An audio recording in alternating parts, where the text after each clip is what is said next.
दबाव क्या, वो लोग एक सार सरकार में हैं, उनके हनुमान हैं, तो ये बयान देने की क्या ज़रूरत है? बैठ के बात कीजिए कि इसको ख़त्म कीजिए। वो पब्लिकली बयानबाजी से काम नहीं चलेगा। ये माइलेज लेने का समय नहीं है, ये दलितों के मान सम्मान और उसके अधिकार की बात है। उनके बेटा तो कभी राजद की कृपा से, कभी जदयू की कृपा से एमएलसी बन जा रहे हैं, अब बन के मंत्री बने। पहले बेटा को इस्तीफा दिलवाए। वहाँ पर किसी ऐसे गरीब गुरबा को, हमारे क्षेत्र में बहुत मुसहर लोग हैं, बहुत उपेक्षित लोग हैं, उनको मंत्री बना के बैठा। ये सवाल क्यों नहीं उठाते हैं कि 31st जुडिशरी का जो एग्ज़ाम हुआ बिहार में, उसमें 6 दलित बच्चों को इसलिए रोक दिया गया कि वो दलित थे। अभी भी वो सीट वैकेंट था, लेकिन आनन फानन में 32वीं न्यायिक परीक्षा का नोटिफिकेशन निकाल करके तुरंत एग्ज़ाम लिया गया, ताकि उन 6 दलित बच्चों को जज बनने से रोका जा सके। एससी एसटी में क्रीमी लेयर को लेकर के दो मंत्री आपस में ही भिड़ गए हैं। एक कह रहे हैं सही है, तो दूसरे ने कहा है कि देखिए सुप्रीम कोर्ट को पुनर्विचार करने की आवश्यकता है। इस पे बीजेपी विधायक हैं, वो भी कह रहे हैं कि देखिए पूरे देश में आग सुलगनी शुरू हो गई है, सुप्रीम कोर्ट को सोचना होगा। अब इस पे बात करने के लिए हमारे साथ कांग्रेस के विधायक हैं प्रतिमा दास जी। कैसे देख रहे हैं जिस तरीका से मांझी जी और चिराग जी लड़ गए हैं आरक्षण के मुद्दे पर? आप देखिए, हम तो दोनों नेता को कहेंगे कि ये लड़ने का मुद्दा नहीं है, ये चिंतन का और चिंता का विषय है। सबसे बड़ी बात है कि सुप्रीम कोर्ट कोई भी आदेश देती है तो उसको आदेश देने का अधिकार नहीं है, क्योंकि संवैधानिक अधिकार है दलितों का आरक्षण। और इस पर यदि कोई दिक्कत है, कोई परेशानी है, तो लोकसभा के अंदर इस पर बहस होनी चाहिए, और बहस करके जो पारित हो उसको लागू करना चाहिए। जाहिर सी बात है कि इस विगत 2024 के चुनाव में जिस तरीके से एनडीए को कम सीटें आई हैं और उनको पता है कि दलितों ने उनको वोट नहीं दिया है, उनको नकार दिया है, तो आप जानते हैं कि केंद्र के इशारों पे जितने भी संवैधानिक संस्थाएं हैं वो काम कर रही हैं। अचानक से आप एक कोई भी कानून ला दीजिएगा और कोटा के अंदर कोटा फिक्स कीजिएगा, तो ये सिर्फ दलितों पे ही नहीं फिट बैठता है, देश में रहने वाले तमाम बिरादरियों पे फिट बैठता है। उस पर आपको लागू करने की ज़रूरत है। आप जैसा बोलते हैं कि दलितों में क्रीमी लेयर, तो ऐसा नहीं है कि दलित घर बैठे हैं, अनपढ़ हैं और आपने उनको आईएएस बना दिया है। वो भी पढ़ते हैं, मेहनत करते हैं, तब जा कर के वहाँ तक वो पहुँचते हैं। तो कहीं ना कहीं दलितों को बैकफुट पे लाने का, दलितों को फिर से उनकी आर्थिक स्थिति को कमज़ोर करने की ये कवायद चल रही है, जो कि अच्छी बात नहीं है। केंद्र सरकार जब से बीजेपी की सरकार बनी है, विगत 10 वर्षों से जितने भी सरकारी संस्थाएं हैं उनको उन लोगों ने प्राइवेटाइजेशन किया। इस पर दलित समाज के लोगों ने, नेताओं ने, सब ने ये आवाज़ उठाई कि हमारे जो भी प्राइवेट संस्थान हैं वहाँ पे भी हमें आरक्षण चाहिए।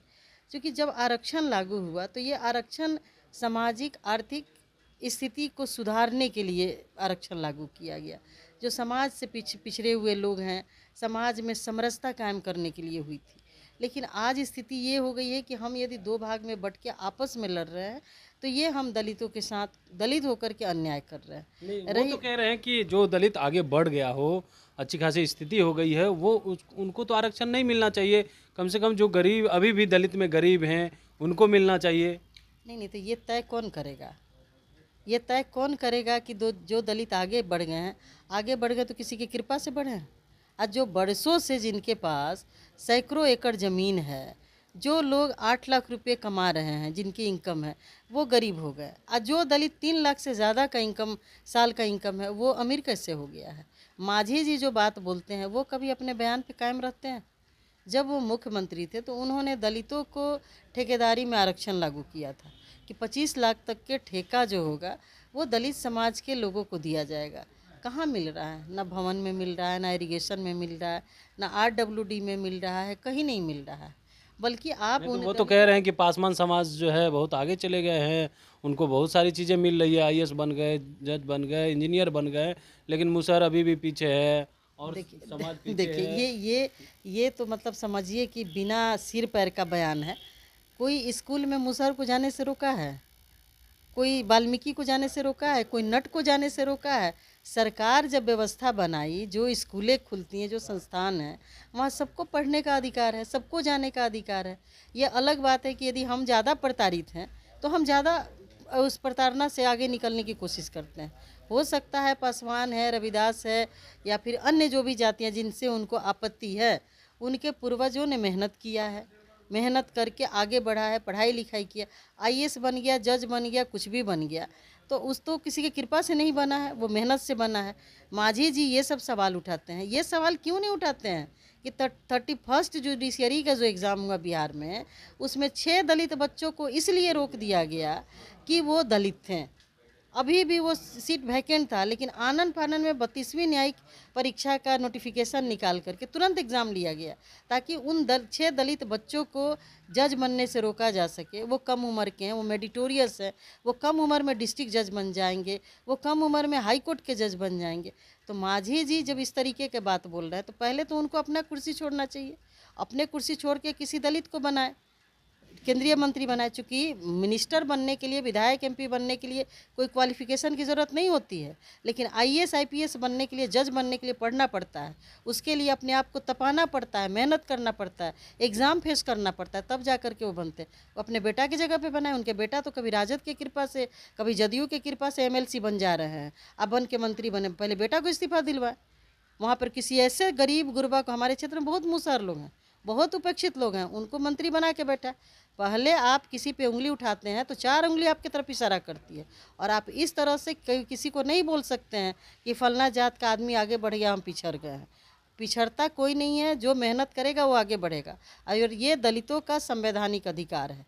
आप ये क्यों नहीं कहते हैं कि फॉरवर्ड में कोई एक बिरादरी के लोग 4 मंत्री कैसे हो गए हैं, 4 जज कैसे बैठे हुए हैं? जज जुडिशरी में सब जात के लोग हैं, उसमें राजपूत, भूमियार, पंडित, लाला, जो भी फॉरवर्ड सब है वहाँ पर। न्याय की बात जब सुप्रीम कोर्ट करता है तो वहाँ पे न्याय है क्या फॉरवर्डों के साथ? तो ऐसा नहीं है कि सिर्फ दलितों के लिए आप ये क्वेश्चन मार्क कीजिएगा, क्वेश्चन उठाइएगा। ये लागू करना तो सब जगह लागू करना होगा। जो समाज आगे बढ़ गया है उस समाज को ख़त्म करिए, उसको मत आरक्षण WS का जो EWS का जो लाभ होना है उसको वहाँ से वंचित कीजिए। जो फॉरवर्ड में भी जो पिछड़ गए हैं सिर्फ उनको दीजिए, वहाँ तो ये बातें हैं नहीं।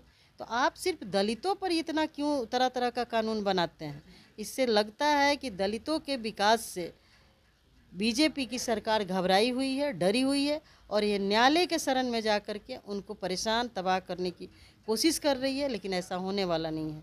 दलितों ने भी चिराग आप लोग साथ दीजिएगा, क्योंकि पुनर्विचार याचिका दायर करने की बात उन्होंने कही। देखिए, किसी का साथ देने की बात नहीं है, दलित सब इंटैक्ट हैं। आपको पता है कि 89 में जो एट्रोसिटी एक्ट आदरणीय राजीव गांधी जी के टाइम में जब बना था, दलितों पे लोग कहता था कि अब तो देश आज़ाद हो गया, हमारा कानून है, संविधान है, किसी को कुछ भी नहीं हो रहा। लेकिन जब कांग्रेस की सरकार बनी और जो केसेस आए तो लगा कि नहीं, अभी भी दलितों के साथ उसी तरह का माहौल है जहाँ पर जो आज़ादी के पहले था। लोगों को पानी पीने नहीं दिया जाता था, अनटचेबिलिटी का मामला बहुत सारा आया, छुआछूत का मामला इतना था। तब जाके 89 में ये कानून बना कि नहीं, आप किसी को इस तरह से प्रताड़ित नहीं कर सकते, एट्रोसिटी एक्ट आया।